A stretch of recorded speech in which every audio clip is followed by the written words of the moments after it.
नमस्कार मंडळी, स्वागत आहे तुमचं मराठी एक्सप्रेस आपल्या लोकप्रिय चॅनलमध्ये.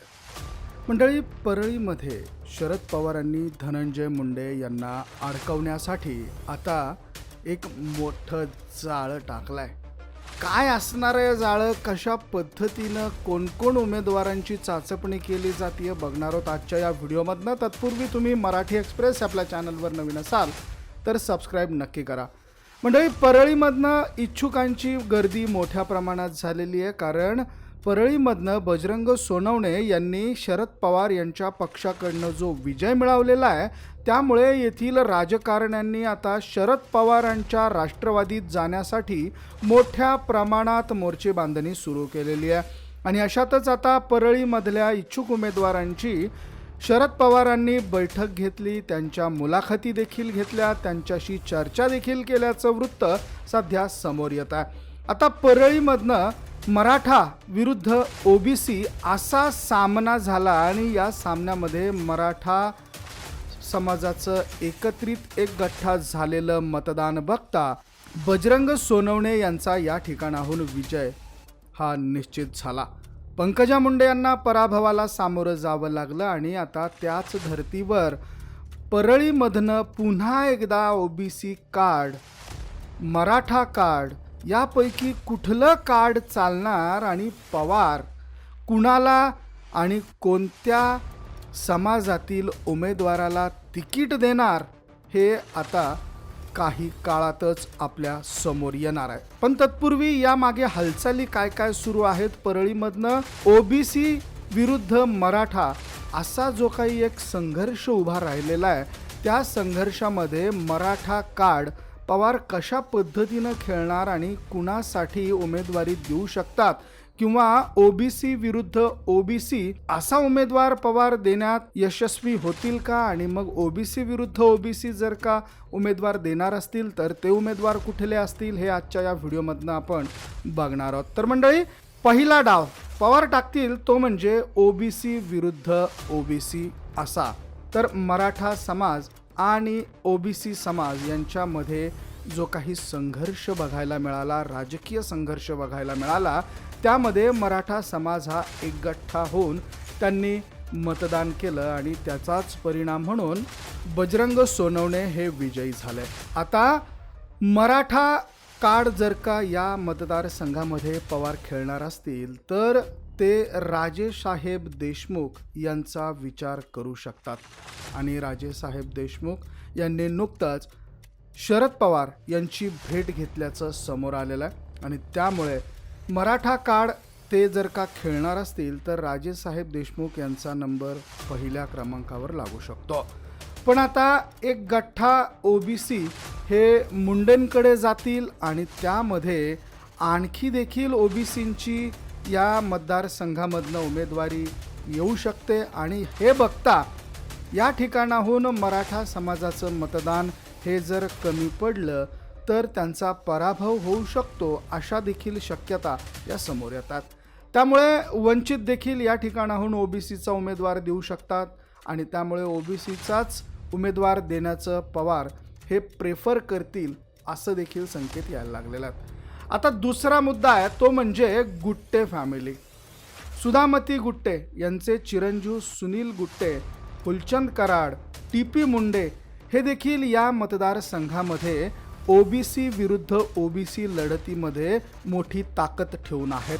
आणि आपण जर गुट्टे फॅमिलीचा विचार केला तर सुधामती गुट्टे यांचे चिरंजीव सुनील गुट्टे यांनी मोठ्या प्रमाणात मोर्चे बांधणी सुरू केली आहे. पवारांची भेट देखील त्यांनी घेतली आहे, त्यांनी देखील या मुलाखतीमध्ये सहभाग घेतलेला आहे, ते देखील इच्छुक आहेत पवारांकडनं लढण्यासाठी.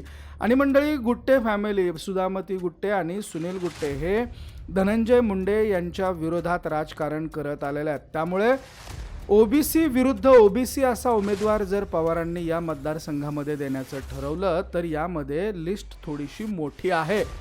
सुनील गुट्टे, फुलचंद कराड, टीपी मुंडे हे देखील या निवडणुकीमध्ये सामील असतील.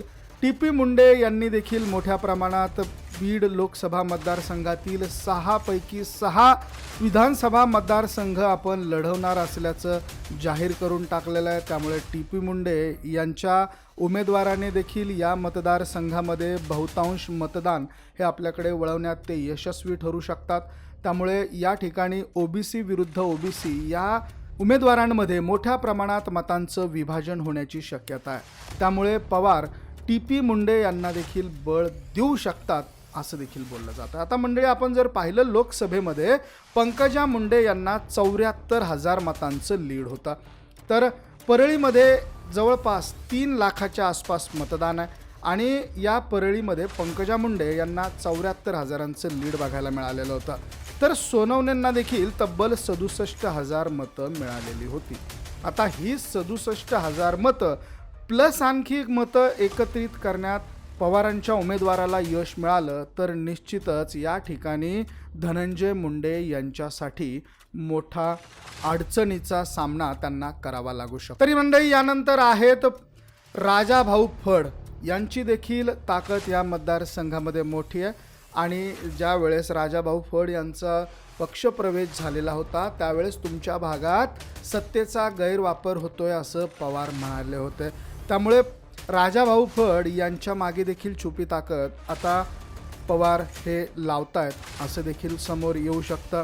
त्यामुळे उमेदवारी कोणाला मिळू शकते तर त्यामध्ये सगळ्यात ओबीसी विरुद्ध ओबीसी जर का विचार पवार करणार असतील तर राजाभाऊ फड, सुनील गुट्टे यांच्या नावाची चर्चा मोठ्या प्रमाणात आहे। पण सगळ्यात मोठा डाव हा पवार हे पंडितराव दौंड यांचे चिरंजीव संजय दौंड यांच्यावरती देखील लावू शकतात असंही बोललं जात आहे। तर मंडळी, संजय दौंड हे धनंजय मुंडे यांच्या अत्यंत जवळचे मानले जातात, परंतु आता जे समीकरणं, राजकीय समीकरणं आहेत आणि माजी मंत्री पंडितराव दौंड आणि शरद पवार यांचे जे राजकीय संबंध राहिलेले आहेत ते बघता संजय दौंड यांना देखील पवार हे ताकद देऊन धनंजय मुंडे यांच्या विरोधात उभं करण्याची शक्यता नाकारता येत नाही।